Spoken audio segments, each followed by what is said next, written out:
If you've listened to this show, then you've probably, at some point, thought about hiring some support for your podcast. And so today I want to talk about the 3 things that you need to keep in mind when hiring any kind of support, be that a podcast production agency like ours, a podcast manager, a podcast VA, a podcast editor, whatever it is. There are 3 things you need to be considering about yourself and asking them. Let's get into it. Welcome to Uncommonly More with Stacey Harris. I am Stacey. I'm the host of this show and the CEO of podcast production agency Uncommonly More. My team and I work with podcasters just like you to shift shows from frustrating time sucks to productive members of sales teams with professional, strategic podcast production. You know what? I think that's enough. Let's get into the show and we'll talk more there. What I love most about this conversation is that it's going to help you build out the questions you're going to ask me when we sit down, because these sort of 3 pieces are not just what you need to be considering going into it, but whoever you work with should be able to answer these same questions. If, as we move through today's conversation, you hear me mention something and you're like, yes, I want to know more about that, make sure you check out the description in the show notes for this episode, because I will have links to a couple of other episodes that I have done sort of about this topic, as well as an episode called What Working with Uncommonly More Looks Like. And that actually walks you through exactly what working with our team looks like, so you can get an understanding of if that feels good for you, if that sounds like what you are looking for. And if it is, let's have a conversation. And if it's not, it gives you something to start with. What other thing do I want here instead? You can use it sort of as a starting place of yes or no, just sort of checking in. Does that sound exciting? Cool. Does that not sound exciting? Does that sound horrible? Cool. So I will link to that episode and any other episodes I mention in the description in your podcast player, or of course you can head over to the website and you'll find it all there. I do also want to be really clear. We do have some space to take on some clients in Q1. So if this is something on your radar for Q1, let's have that conversation sooner rather than later, so that you can get the clarity you need around who you're ready to work with, who you are going to get support with. Going back to what we talked about in the very first episode of the new year, where we were talking about changes to make to help your show thrive, getting some support, whatever that support may look like in 2022 is what we're going to do. Didn't mean to rhyme there, but we're going to go with it. I want to dig in because I want to keep this one kind of brief, but I want to jump in with your recording style. The very first thing I want you to be considering is your recording style, the rhythm in which you move through your show, because this is a huge indicator of the kind of team you're going to want to work with. I know that some clients love, or some podcasters, I should say, love being ahead. And so they're batching in big chunks and then not recording for huge chunks of time and then batching in huge chunks. If that's the style you want to work with, cool. We would be a great fit for you. Several of our clients are that way. We love working ahead. We actually built our whole system so our clients' episodes are due 4 weeks before they're going to release. That way, we not only have time to get it produced, but our clients have time to do the necessary prep as far as getting emails written and social posts scheduled, and all of those marketing pieces are ready to go. On the flip side, maybe you're somebody who wants to record every single week. They just want to record 1 episode every week, and that's the rhythm they've been on, and that's the rhythm they want to stay on. Cool. Make sure, though, that you sit down and you work out your timing with your team. We also have clients like this.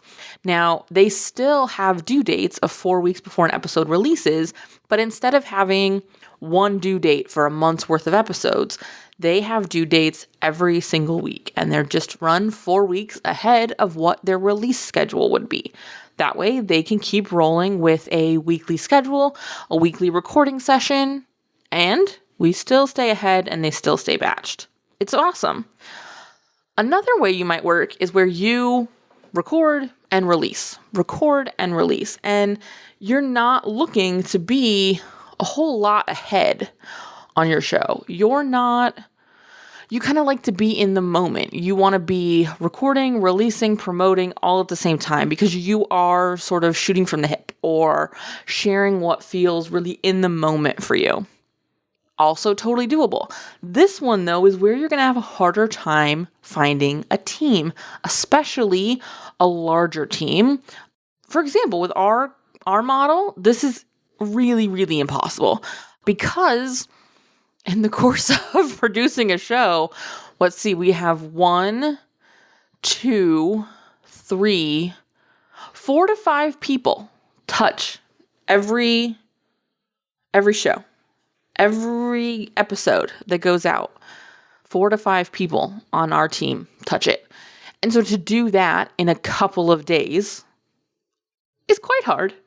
However, if you are just working with an editor and you have a very specific rhythm, your show goes out on, let's say, Friday, and you record them on, let's say, Monday or Tuesday, and you know that, and your editor knows that. And so they've just got that Tuesday time ready to edit and release your show for you, or edit and get it back to you so you can release it. That's completely possible. However, you're going to want to find a support team, be a person or an agency that understands that that's what you want to do and can work on a similar schedule. So your recording style is super, super important. When we talk about recording style, though, we're not just talking about sort of your frequency of actually getting recorded, but what are you handing over to your editor? Are you looking to have someone just clean up general audio quality, removes pops and clicks, and mix in your intro, outro, any promos that you have? Are you looking for someone to help edit content from a story perspective? So they're actually going in and cutting out lines or cleaning up places where you flubbed. Are you handing over something where you've sort of got a break? We have some clients who clap. We have some clients who pause. But we generally get audios from our clients where there are some flubs. There are some things we need to tweak. And so our team goes through and we clean those things up. That, however, is something you need to ask about because not every editor is the same. So you're going to want to be really clear on what you want to hand over and what you want to get back. That's going to be really, really important for you to understand about your style. I, for example, am not somebody who super likes to have to reset or restart so often. I'll sort of just pause, or I'll clap, or I will create some sort of change in the waveforms so that we can sort of pretty quickly go through and edit those and clean them up. You can sort of see where I wanted to start and stop. But I know that, and my team knows that. We know that about our clients.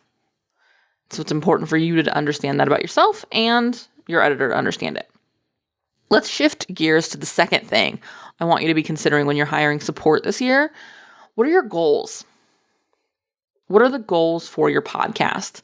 Because different goals are going to need different kinds of support. If your goal this year is to increase your listenership, is to get more people listening because you want to be able to sell merch, or you want to be able to sell ads, or you want to be able to create partnership opportunities or attract a different kind of guest or sell your show to somebody, whatever it may be, then you're going to have different goals than somebody who's looking to see better marketing results from their show. They're trying to sell a service or a product. And so they're looking to take the audience they have and get them to do a specific thing. And yes, maybe grow their show, but also grow their show with a very specific person, not just more people. Again, your goals are going to be different. And it's really important that you understand the kind of shows whoever you hire works with. For example, that second show would be a much better fit for us than the first show. We don't tend to work with shows where selling ad space is the goal. Our shows for our clients are genuinely content marketing. It's 100% a tool to sell their service, their program, their coaching packages, whatever the case may be. And so that's how we approach show development. That's how we approach strategy. That's how we approach the decisions that we're making with our hosts. And those are going to be different. And so a show where you're looking to get massive audience reach so that you can sell ad spots or sell your show completely to a larger podcasting group, 100% not a bad plan. I'm just not the girl to get you there because it's not what I do. And so it's really, really, really important that you have a clear understanding of the goals for your show and ask everybody who you're sitting down with and talking to, what are the goals for the shows you work with?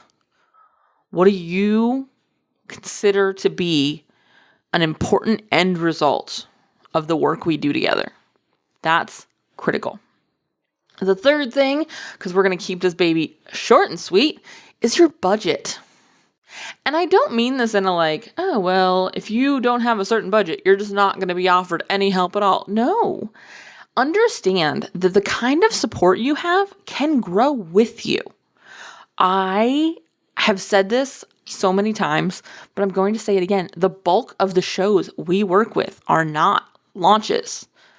Most of the shows we work with are right around a year old. Sometimes a little less, sometimes 6 or 8 months, sometimes a little longer, sometimes 18 or even 24 months. But generally speaking, there's somewhere around that 1 year anniversary of launching their show. And they either DIY'd when they started, or maybe they had an editor that they hired through something like Fiverr or Upwork, where it was very much so contractual, project-based. Here's the audios, clean them up, and I get them back. They kept it simple. They didn't have a ton of support with show notes and graphics and audiograms and all of the things we do, because that's not where the best use of their budget was yet. They were choosing to invest more time instead of money. And that's totally okay. But understand what your budget is. And I sort of breezed past something, and I really want to circle back to it. This idea of both your time and your money. You're going to be spending both of those things. If you decide to podcast, you are going to spend both time and money. It's just the way it is. But you get to decide what the percentage is. I choose to spend more money than time on this show at this point because I just record it and my team goes in and does all of the production. They're editing, they're creating the transcripts, they're getting the show notes ready, they're getting everything uploaded and scheduled. The same thing we do for our clients happens to this show. That wasn't always the case. For a very long time, I did all of it myself. And so my time budget was higher than my money budget. So you need to understand for you right now, and again, this is not for all time necessarily, but for you right now, what do you have more of? If you have more time than you have money, great. Maybe it's quarter or annual strategy calls with a strategist who can help you make the decisions for your show. Maybe it is an editor to help you be producing the cleanest, best quality audio than you can right now. Maybe it is some support around getting guest bookings on other shows so that you can find a larger audience for your show. Maybe it is a VA or admin person who can help you in marketing your show. I often recommend this before you get help in producing your show because there's really no sense in producing a show that no one's listening to. So you got to make sure you can get people to listen to it. But make sure that whatever it is right now is in alignment with how you want to be spending both your time and your money.